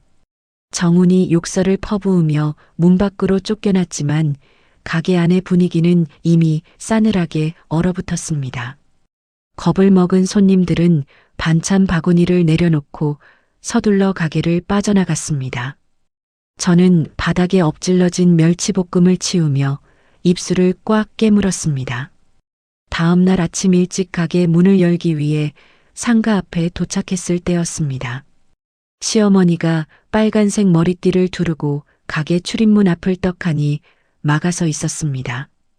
시어머니는 두꺼운 마분지에 굵은 매직으로 글씨를 써서 목에 걸고 있었습니다. 시어머니가 지나가는 동네 사람들을 붙잡고 억울한 표정으로 하소연을 쏟아냈습니다. 동네 사람들 내 말 좀 들어보세요. 저 가게 주인이 시댁 재산을 다 훔쳐서 도망간 며느리입니다. 제가 기가 막혀서 시어머니 앞으로 성큼성큼 걸어갔습니다. 어머니 여기서 지금 무슨 짓거리입니까? 당장 팻말 안 치워요. 시어머니가 저를 보더니 바닥에 털썩 주저앉아 크게 우는 척하며 소리를 질렀습니다. 아이고, 이 불효막심한 년아. 늙은 시어머니 돈을 다 빼앗아 가서 식당을 차려놓고 나를 길바닥에 내쫓아. 동네 사람들이 발걸음을 멈추고 저를 이상한 눈초리로 쳐다보며 수군거리기 시작했습니다. 제가 얼굴을 붉히며 시어머니의 마분지 팻말을 낚아채서 바닥에 내동댕이 쳤습니다. 거짓말 좀 작작하세요. 법원에서 판결받고 내 돈 내가 정당하게 찾아온 거잖아요. 시어머니가 제 바지 가랑이를 두 손으로 꽉 붙잡고 더욱 크게 곡소리를 냈습니다. 사람 쳐. 며느리가 늙은 시어머니를 때려 죽이려고 하네. 저는 화가 머리끝까지 나서 경찰에 전화를 걸어 접근을 막아달라고 신고했습니다. 경찰이 출동해서 시어머니를 강제로 끌어냈지만 이미 동네의 소문은 걷잡을 수 없이 퍼진 뒤였습니다. 오후가 되자 가게 전화벨이 쉴 새 없이 울리기 시작했습니다. 제가 수화기를 들자마자 거친 목소리가 들려왔습니다. 거기 반찬 가게 맞죠? 아까 시어머니 돈 훔쳤다는 글 동네 인터넷 카페에서 다 봤어요. 어제 산 반찬 당장 환불해줘요. 제가 당황해서 급하게 변명했습니다. 손님, 그건 오해입니다. 인터넷에 올라온 글은 사실이 아니에요. 하지만 손님은 제 말을 듣지도 않고 일방적으로 전화를 뚝 끊어버렸습니다. 저는 핸드폰을 켜서 동네 주민들이 모이는 인터넷 카페에 접속했습니다. 게시판에는 시어머니가 길거리에서 시위하던 사진과 함께 저를 욕하는 악의적인 글들이 수십 개나 올라와 있었습니다. 글 아래에는 가게 불매 운동을 하자는 댓글들이 무섭게 달리고 있었습니다. 환불을 요구하는 손님들이 가게로 몰려와 포장된 반찬을 계산대에 마구 던졌습니다. 엄마가 허리를 굽혀가며 손님들에게 일일이 사과하고 지갑에서 돈을 내주었습니다. 며칠 만에 진열대에 쌓인 반찬들은 하나도 팔리지 않고 냄새를 풍기며 쉬어버렸습니다. 우리는 퉁퉁 부은 다리를 주무르며 팔리지 않은 반찬들을 모두 커다란 쓰레기 봉투에 쏟아부었습니다. 엄마가 눈물을 훔치며 한숨을 깊게 내쉬었습니다. 시가 식구들의 악랄한 괴롭힘이 법망을 교묘하게 피해 우리의 일상을 철저하게 망가뜨리고 있었습니다. 가게 문을 닫아야 할지 심각하게 고민하던 며칠 뒤 늦은 저녁이었습니다. 비가 추적추적 내리는 날씨에 가게 셔터를 반쯤 내리고 안에서 바닥 청소를 하고 있었습니다. 갑자기 누군가 셔터를 거칠게 밀어 올리고 비틀거리며 뛰어들어왔습니다. 숨을 헐떡이며 들어온 사람은 사기죄로 쫓겨다니던 시동생이었습니다. 시동생이 불안한 눈빛으로 뒤를 힐끔거리며 다짜고짜 계산대로 다가왔습니다. 시동생이 금고 서랍을 억지로 잡아당기며 다급하게 소리쳤습니다. 형수, 나 지금 사채업자들한테 쫓기고 있어. 당장 여기 있는 현금 다 꺼내. 제가 들고 있던 대걸레를 바닥에 던지고 계산대 앞을 막아서며 시동생의 손을 매몰차게 쳐냈습니다. 누가 내 형수야? 너희 집구석이랑은 끝났으니까 당장 여기서 나가지 못해. 시동생이 흉악한 표정으로 돌변하며 주방 조리대 위에 있던 날카로운 과도를 집어들었습니다. 시동생이 허공에 과도를 마구 휘두르며 악을 썼습니다. 나 지금 빚쟁이들한테 잡히면 죽어. 형수가 내 형 돈 다 빼앗아가는 바람에 내가 이 꼴이 된 거잖아. 그 뻔뻔한 적반하장 태도에 저는 어이가 없어서 헛웃음을 쳤습니다. 내 형이 내 대출금 훔쳐서 너한테 도박 자금으로 갖다 바친 거잖아. 어디서 칼을 들고 협박이야. 안쪽 주방에서 행주를 빨고 나오던 엄마가 시동생이 든 과도를 보고 얼굴이 하얗게 질렸습니다. 엄마가 가슴을 두 손으로 꽉 부여잡고 숨을 헐떡이며 그 자리에 털썩 주저앉았습니다. 제가 놀라서 엄마에게 달려가 어깨를 부둥켜 안고 비명을 질렀습니다. 엄마, 정신 차려봐. 엄마 나 좀 봐. 엄마는 이마에 식은땀을 뻘뻘 흘리며 고통스러운 표정으로 숨을 제대로 쉬지 못했습니다. 시동생은 엄마가 쓰러진 틈을 타 계산대 금고를 주먹으로 내리치며 억지로 부수려 했습니다. 저는 이성을 잃고 주방 벽에 기대어 있던 무거운 무쇠 프라이팬을 집어들었습니다. 제가 목이 터져라 소리를 지르며 시동생을 향해 강하게 달려들었습니다. 우리 엄마 한 번만 더 건드리면 너 여기서 오늘 내 손에 죽어. 제가 프라이팬을 머리 위로 높이 쳐들고 당장이라도 내리찍을 듯이 위협했습니다. 시동생이 제 살기 어린 눈빛과 무겁고 단단한 프라이팬에 기겁하며 들고 있던 과도를 바닥에 떨어뜨렸습니다. 시동생이 허둥지둥 뒷걸음질을 치다 진열장에 부딪히고는 가게 밖으로 주랭랑을 쳤습니다. 저는 무쇠 프라이팬을 바닥에 내동댕이 치고 다시 엄마에게 달려가 핸드폰으로 구급차를 불렀습니다. 다행히 엄마는 병원에서 응급처치를 받고 위기를 넘겼지만 심한 충격으로 절대 안정이 필요했습니다. 저는 텅 빈 가게로 다시 돌아와 바닥에 떨어져 있는 과도와 찌그러진 금고를 멍하니 쳐다보았습니다. 가게 안은 적막했고 거친 제 숨소리만 허공에 울려 퍼졌습니다. 단순히 경찰에 신고하는 것만으로는 악질적인 저 인간들을 떼어낼 수 없다는 것을 뼈저리게 깨달았습니다. 저는 바닥에 떨어진 파란색 영수증 뭉치를 꽉 쥐어구기며 이를 아그작 물었습니다. 더 이상 두려워하며 피하지 않고 저 쓰레기들과 정면으로 맞서 싸우기로 단단히 결심했습니다. 엄마가 안방에서 고른 숨을 내쉬며 잠든 것을 조심스럽게 확인했습니다. 저는 거실로 나와 낡은 식탁 의자에 앉아 노트북 전원을 켰습니다. 동네 사람들이 하루에도 수백 건의 글을 올리는 지역 맘카페 홈페이지에 접속했죠. 더 이상 억울하게 숨어서 바보처럼 당하고만 살지 않겠다고 입술을 꽉 깨물었습니다. 마우스 포인터를 움직여 게시판에 글쓰기 버튼을 단호하게 눌렀습니다. 시어머니와 전남편의 악랄한 만행을 전부 고발합니다. 저는 떨리는 손가락으로 제목을 적어 내려가며 그동안 차곡차곡 모아둔 증거 폴더를 열었습니다. 첫 번째로 정훈이 우리 반찬 가게에 뛰어들어와 진열장을 부수고 행패를 부리는 CCTV 영상을 첨부했습니다. 이어서 시어머니가 엄마에게 제사 비용을 내놓으라고 윽박지르던 소름 끼치는 통화 녹음 파일도 올렸죠. 마지막으로 며칠 전 시동생이 날카로운 흉기를 들고 금고를 털려고 난동을 피우던 영상까지 빠짐없이 덧붙였습니다. 마지막으로 글을 등록하는 버튼을 누르자 심장이 쿵쾅거리며 미친 듯이 뛰었습니다. 단 몇 분 만에 조회수가 폭발적으로 늘어나며 수백 개의 댓글이 폭포수처럼 쏟아지기 시작했습니다. 동네 사람들은 영상 속 시가 식구들의 끔찍하고 파렴치한 진짜 모습을 두 눈으로 보고 경악을 금치 못했습니다. 아이고, 저 반찬가게 사장님이 진짜 억울하고 불쌍한 피해자였네. 노인네가 며느리 친정엄마 사람 잡을 뻔해놓고 어디서 뻔뻔하게 적반하장으로 길거리 시위를 해.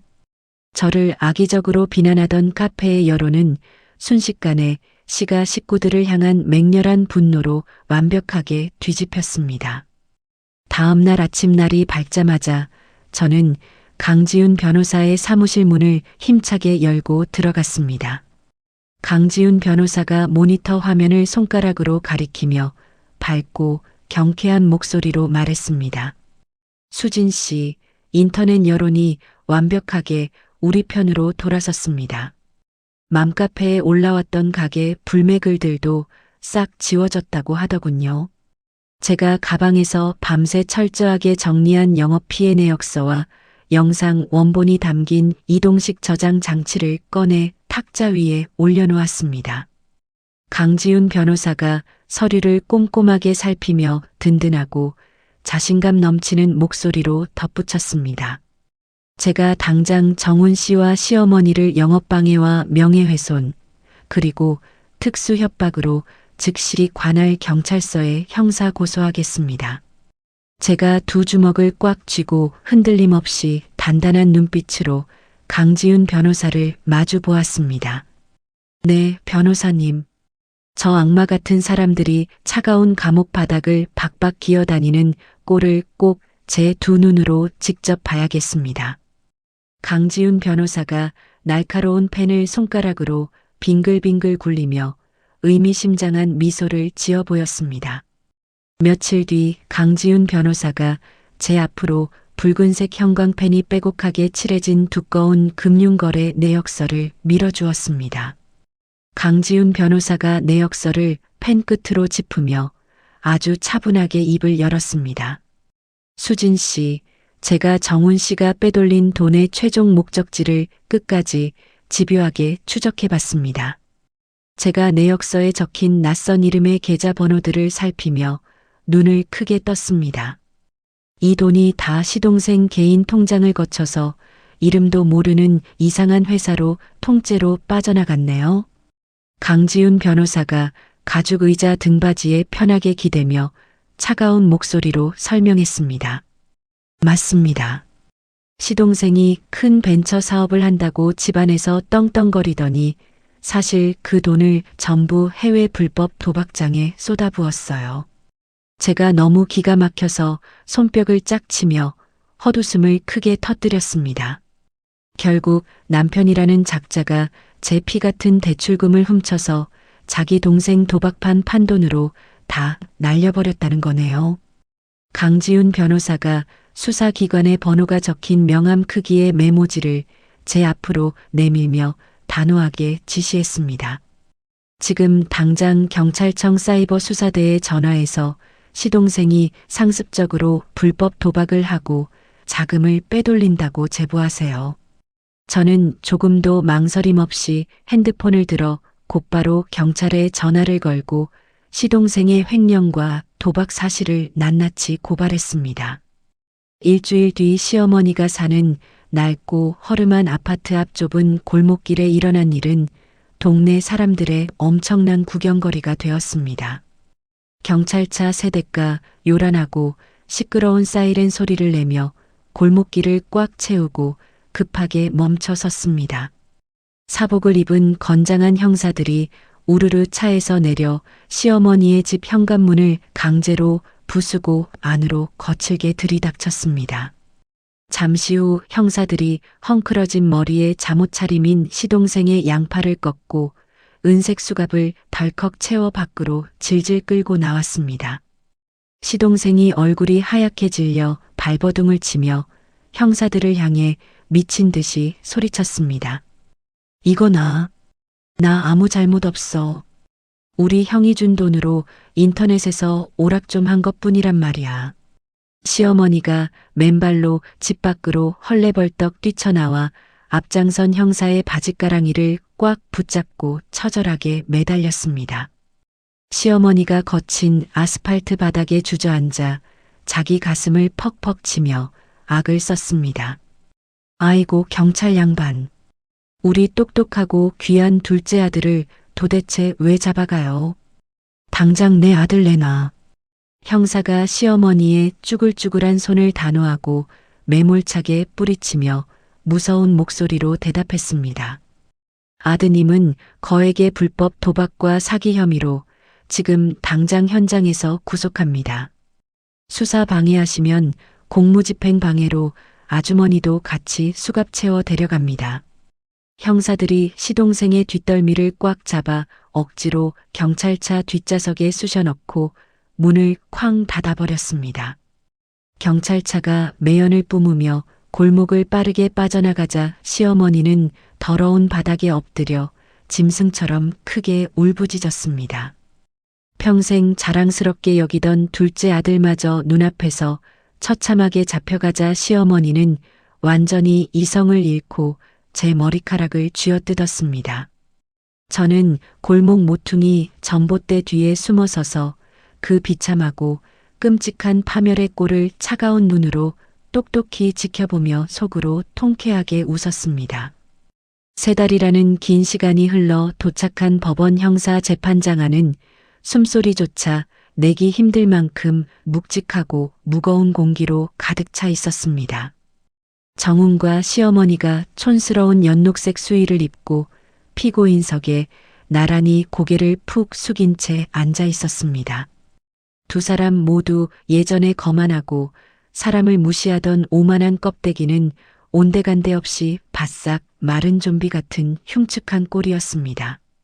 판사가 안경을 고쳤으며 두꺼운 서류를 넘기고 두 사람의 영업방해와 협박 범죄 사실을 매우 엄격한 목소리로 읽어내려갔습니다.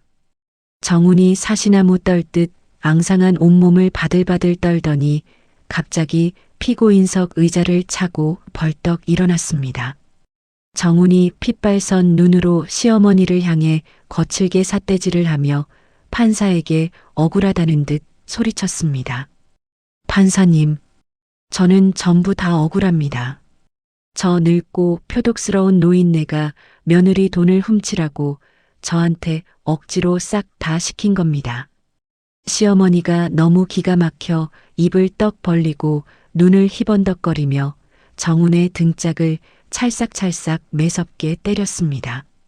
시어머니가 피고인석 마이크를 두 손으로 움켜쥐고 귀가 찢어지는 목소리로 악을 썼습니다.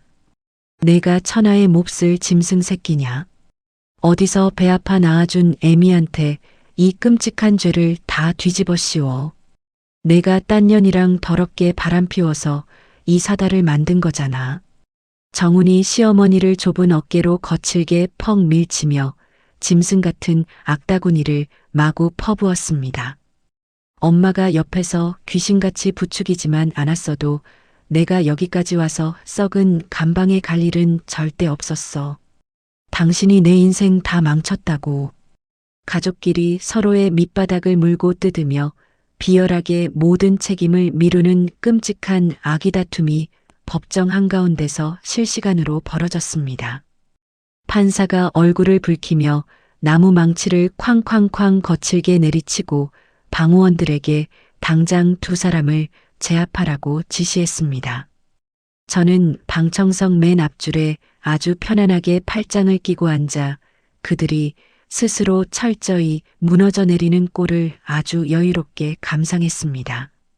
강지훈 변호사가 제 옆에 나란히 앉아 차가운 조소를 머금으며 어리석은 모자를 향해 고개를 절레절레 저었습니다.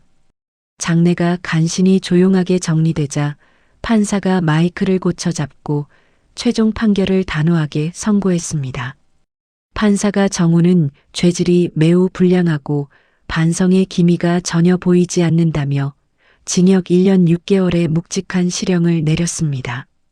시어머니 역시 악의적인 명예훼손과 무서운 협박죄가 모두 인정되어 막대한 벌금형과 함께 징역형의 집행유예를 선고받았습니다. 실형 판결을 듣는 순간 정훈은 다리에 힘이 완전히 풀려 그 자리에 털썩 주저앉아 어린아이처럼 엉엉 소리 내어 울음을 터뜨렸습니다. 시어머니는 뻣뻣해진 뒷목을 꽉 잡고 입에 하얀 거품을 개걸스럽게 물며 법정 대리석 바닥에 쿵 소리를 내며 거칠게 쓰러졌습니다. 건장한 방호원들이 빠르게 다가와 바닥에서 살려달라며 발버둥 치는 정훈의 양팔을 거칠게 붙잡고 죄수들이 나가는 어두운 철문으로 억지로 끌고 갔습니다. 바닥에 의식을 잃고 쓰러진 시어머니는 곧바로 구급대원들의 들것에 실려 변두리의 허름한 요양병원으로 실려 나갔습니다. 나와 엄마의 맑은 피를 거머리처럼 빨아먹고 인생을 짓밟았던 모든 악연들이 법의 준엄한 심판을 받으며 영원한 나락으로 떨어졌습니다. 재판이 모두 끝나고 두꺼운 법정문을 활짝 열고 밖으로 나오자 맑고 눈부신 가을 햇살이 제 상기된 얼굴을 아주 따뜻하게 비추었습니다. 오랜 시간 제 가슴을 무겁고 숨막히게 짓누르던 커다란 바위 덩어리가 마침내 흔적도 없이 완벽하게 바스러져 내리는 기분이 들었습니다. 새로 이사한 반찬가게 통유리창 너머로 눈부신 아침 햇살이 쏟아져 들어왔습니다. 가게 앞은 아침 일찍부터 구수하고 맛있는 찌개 냄새를 맡고 찾아온 단골 손님들로 길게 줄이 늘어서 있었죠. 사장님, 여기 파김치 2팩이랑 진미채 볶음 넉넉하게 담아주세요.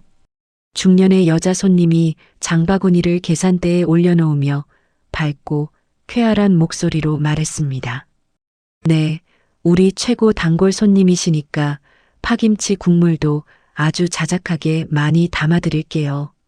엄마가 환하게 웃으며 반찬을 둥근 플라스틱 용기에 꾹꾹 눌러 담았습니다. 어머, 저기 카운터 벽에 걸린 신문 기사 사진 사장님 따님 아니에요. 손님이 벽에 걸린 커다란 원목 액자를 손가락으로 가리키며 깜짝 놀란 목소리로 물었습니다. 제가 갓 부쳐낸 따뜻한 해물 동그랑땡 쟁반을 두 손으로 조심스럽게 들고 주방에서 나오며 씩씩하게 대답했습니다. 네, 맞습니다. 지난주에 지역 신문사에서 청년 창업가 인터뷰를 하러 가게로 찾아왔었거든요. 손님이 제 손을 덥석 잡고 위아래로 반갑게 흔들며 호들갑스럽게 칭찬을 쏟아냈습니다. 아이고, 사장님 얼굴도 예쁜데 음식 솜씨도 대단하고 아주 훌륭해요. 요즘 동네 맘카페에서 여기 반찬가게 칭찬이 아주 자자해서 오전에 안 오면 반찬이 다 떨어지고 없어요. 다 손님들이 매일 잊지 않고 찾아와 주신 덕분입니다.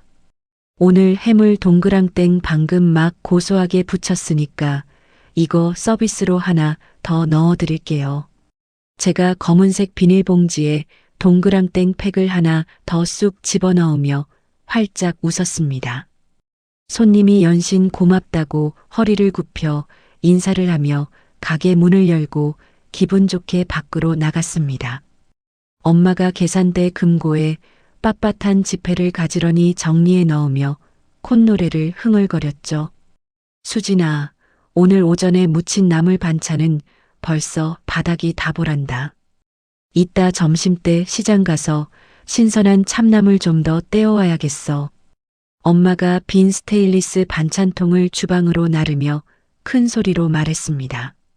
시장에는 제가 얼른 다녀올 테니까 엄마는 무릎 아프게 서 있지 말고 안쪽에 들어가서 따뜻한 커피 한 잔 드세요. 제가 젖은 행주를 물에 꽉 짜서 계산대 위를 뽀득뽀득 소리가 나게 닦으며 대답했습니다. 그때 맑고 경쾌한 구두 굽소리가 들리며 가게 통유리 문이 활짝 열렸습니다. 이수진 사장님, 오늘 제가 여기 있는 명란 계란말이 싹 다 털어가도 됩니까? 강지훈 변호사가 깔끔한 베이지색 정장을 입고 한 손에 서류 가방을 든 채 환하게 웃으며 들어왔습니다. 제가 닦던 행주를 내려놓고 반갑게 양손을 번쩍 흔들며 강지훈 변호사를 맞이했습니다. 아이고, 우리 가게 최고 VIP 손님 오셨네요. 변호사님 오실 줄 알고 제가 특별히 계란말이 아주 두툼하고 먹음직스럽게 부쳐놨습니다. 엄마가 주방 안에서 앞치마에 젖은 손을 닦으며 헐레벌떡 뛰어나왔습니다. 우리 평생 은인 오셨네. 밥은 제때 먹고 다니는 거요. 얼굴이 왜 이렇게 반쪽이 됐어? 엄마가 강지훈 변호사의 두 손을 꼭 잡고 안타까운 표정으로 다정하게 물었습니다.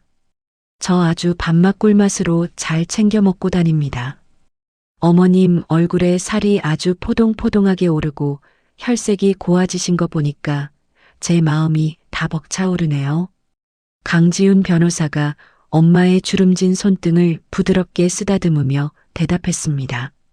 우리는 가게 한쪽에 마련된 작은 원목 테이블에 마주 앉아 갓 끓인 따뜻한 보리차를 마셨습니다. 신문 기사 아주 멋지게 잘 나왔던데요. 사진 속 수진 씨 눈빛이 아주 단단하고 살아있어서 제가 다 감동했습니다. 강지훈 변호사가 테이블 위에 놓인 신문 스크랩을 톡톡 두드리며 제게 진심 어린 칭찬을 건넸죠. 다 변호사님이 저를 그 끔찍한 시궁창에서 건져내 주신 덕분이죠. 그 은혜는 평생 맛있는 찌개랑 반찬으로 다 갚을 겁니다. 제가 찻잔을 두 손으로 꼭 쥐고 깊은 고마움을 듬뿍 담아 말했습니다. 강지훈 변호사가 호탕하게 웃음을 터뜨리며 가방에서 가죽 지갑을 쑥 꺼냈습니다. 그럼 저는 평생 밥반찬 걱정은 완벽하게 덜었네요. 오늘 저녁에 사무실 직원들이랑 밤새 야근해야 하니까 여기 진열된 반찬 종류별로 다 포장해 주세요. 제가 자리에서 벌떡 일어나 가장 크고 튼튼한 포장 용기들을 찬장에서 꺼내 들었습니다. 변호사님, 돈은 절대 안 받습니다. 여기서 지갑 여시면 저 당장 장사 접고 가게 문 닫아버릴 겁니다. 제가 장난스럽게 눈을 치켜뜨며 아주 단호하게 으름장을 놓았습니다. 강지훈 변호사가 못 말린다는 듯이 고개를 절레절레 저으며 찻잔을 천천히 들어 올렸습니다. 우리는 테이블에 나란히 앉아 서로의 바쁜 근황을 나누며 오랫동안 기분 좋은 웃음꽃을 활짝 피웠습니다. 오후가 되자 물밀듯이 쏟아지던 손님들의 발길이 조금 뜸해지고 가게 안이 차분해졌습니다. 엄마는 주방 안쪽 평상에 편하게 앉아 신선한 콩나물을 다듬고 계셨고, 저는 계산대 의자에 앉아 오늘자 매출 장부를 꼼꼼하게 정리하고 있었습니다. 그때 계산대 구석에 올려둔 제 스마트폰이 요란한 진동 소리를 내며 울리기 시작했습니다. 액정 화면에는 처음 보는 낯선 지역 번호의 유선 전화번호가 깜빡이며 떠 있었습니다. 제가 쥐고 있던 볼펜을 조용히 내려놓고 고개를 갸우뚱하며 통화 버튼을 꾹 눌렀습니다. 여보세요. 수진 반찬 가게입니다. 제가 차분하고 아주 친절한 목소리로 전화를 받았습니다.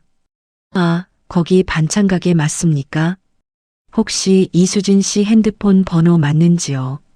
수화기 너머로 젊은 여자의 사무적이고 건조한 목소리가 똥렷하게 들려왔습니다. 네, 제가 이수진입니다만 도대체 누구시죠? 제가 몸을 의자 등받이에 푹 기대며 의아하게 물었죠. 여기시 외곽에 있는 평안 요양병원 원무과입니다. 혹시 김말순 환자분 며느님 되시죠? 여자가 종이 차트를 바스락거리며 넘기는 소리를 내며 말을 이었습니다. 김말순이라는 세 글자의 이름을 듣는 순간 제 척추를 타고 차가운 소름이 쫙 돋아올랐습니다. 제가 콧방귀를 가볍게 툭 끼며 얼음장처럼 차갑고 건조한 목소리로 단호하게 잘라 말했습니다. 사람 아주 잘못 찾으셨습니다. 저는 그 환자 며느리가 아니고 남남이 된 지 아주 오래 지났습니다. 제가 곧바로 빨간색 통화 종료 버튼을 누르려 하자 원무과 직원이 다급하게 소리쳤습니다. 잠깐만요. 전화 끊지 마세요. 환자분이 지금 며칠째 식음을 완전히 전폐하고 수진 씨 이름만 부르며 매일 피눈물을 흘리고 계십니다. 제가 핸드폰을 오른쪽 귀에 다시 바짝 대고 미간을 험악하게 찌푸리며 쏘아붙였습니다. 그게 도대체 저랑 무슨 상관입니까? 자기 친아들들 놔두고 왜 생판 남인 저를 귀찮게 찾아요. 원무과 직원이 매우 곤란하다는 듯 수화기에 대고 한숨을 깊게 내쉬며 끔찍한 사정을 길게 설명했습니다. 큰아드님은 교도소에 수감되어 계시고 둘째 아드님도 구속 재판 중이라 보호자가 곁에 아무도 없습니다. 환자분이 수진 씨한테 무릎 꿇고 엎드려 빌고 싶다고 제발 병원으로 한 번만 와달라고 처절하게 매달리십니다. 수화기 너머 배경음으로 시어머니의 쩍쩍 갈라지고 쉰 곡소리가 아주 미세하게 들려왔습니다.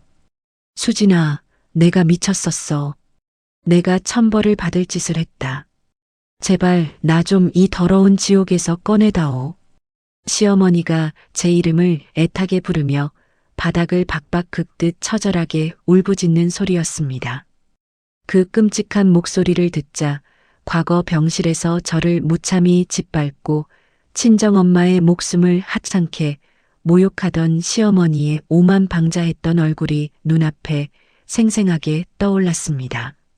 하지만 제 마음속에는 아무런 동정심도 일말의 불쌍함도 전혀 피어나지 않았습니다. 오히려 길바닥에 짓눌려 형체도 없이 지식여진 벌레를 내려다보듯 아주 차갑고 완벽한 무관심만이 제 머릿속을 가득 채웠습니다. 제가 흔들림 하나 없이 아주 냉정하고 단호한 목소리로 원무과 직원에게 경고했습니다. 앞으로 이 번호로 2번 다시 귀찮게 전화하지 마세요.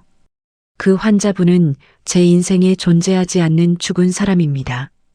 계속 제 번호로 연락하시면 영업방해로 병원 측을 당장 경찰에 고발하겠습니다. 저는 직원의 변명도 듣지 않고 통화 종료 버튼을 신경질적으로 꾹 눌러 통화를 끊어버렸습니다. 곧바로 핸드폰 설정 메뉴에 들어가 방금 걸려온 요양병원 번호를 영구 수신 차단 목록에 가차없이 등록했습니다. 수진아, 도대체 누구 전화인데 그렇게 얼굴이 얼음장처럼 차갑게 굳었어. 엄마가 주방에서 다듬은 콩나물이 가득 담긴 채반을 들고 나오며 걱정스러운 표정으로 다급하게 물었습니다.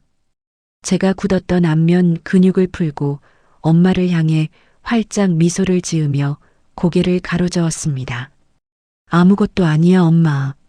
어디서 이상한 물건 강제로 사라고 끈질기게 전화온 스팸 전화였어. 제가 덮어두었던 장부를 서랍에 휙 던져넣고 자리에서 벌떡 일어나 뻐근한 허리를 펴며 기지개를 길게 켰습니다. 이제는 그 어떤 끔찍한 과거의 악령도 나와 엄마의 평화롭고 행복한 일상을 단 1mm도 망가뜨릴 수 없다는 완벽한 확신이 온몸을 감쌌습니다. 저는 진열장 겉면 유리를 마른 걸레로 뽀득뽀득 소리가 나게 문질러 닦으며 신나는 저녁 장사 준비를 씩씩하게 시작했습니다. 어느덧 해가 서쪽 하늘로 뉘엿뉘엿 지고 가게 앞거리에는 붉고 따뜻한 저녁놀이 눈부시게 내려앉았습니다. 우리는 진열대 구석에 마지막으로 남아있던 콩자반 한 팩까지 퇴근하는 직장인 손님에게 기분 좋게 팔고 가게 철제 셔터를 반쯤 내렸습니다. 엄마가 허리에 단단하게 메고 있던 기름 묻은 앞치마를 훌렁 풀러 플라스틱 의자에 걸쳐두고 뻐근한 어깨를 통통 소리나게 두드렸습니다. 오늘도 아주 징글징글하게 많이 팔았다. 우리 딸 온종일 서 있느라 퉁퉁 부은 다리 아파서 어떡해. 엄마가 제 종아리를 두 손으로 꾹꾹 주물러주며 애틋하고 다정한 목소리로 말했습니다. 제가 엄마의 거친 두 손을 덥석 잡고 가게 밖 보도블록으로 힘차게 끌고 나갔습니다. 엄마, 우리 오늘 하루도 무사히 완벽하게 끝난 기념으로 가게 간판 앞에서 예쁘게 사진 한 장 찍자. 제가 바지 주머니에서 스마트폰 카메라를 켜며 신나게 제안했습니다. 아이고, 뜨거운 주방에서 하루 종일 땀 흘려서 화장도 다 지워지고 흉한데 무슨 주책맞게 사진을 찍어.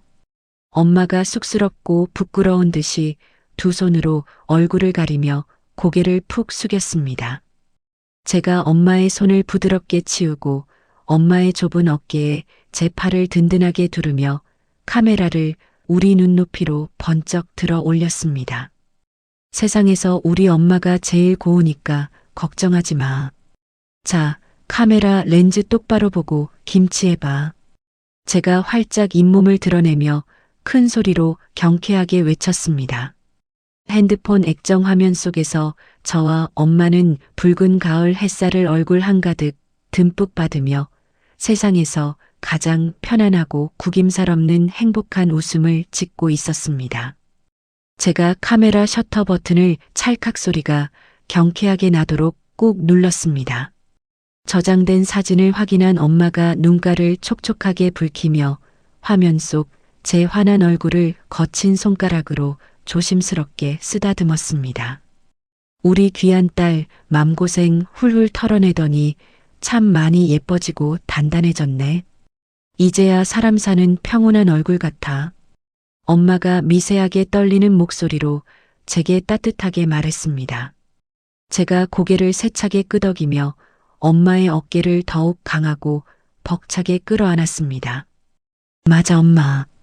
나 진짜 착한 며느리 사표 던지고 그 지옥 같은 집안에서 뛰쳐나온 그날부터 내 진짜 빛나는 인생이 새로 시작된 거야.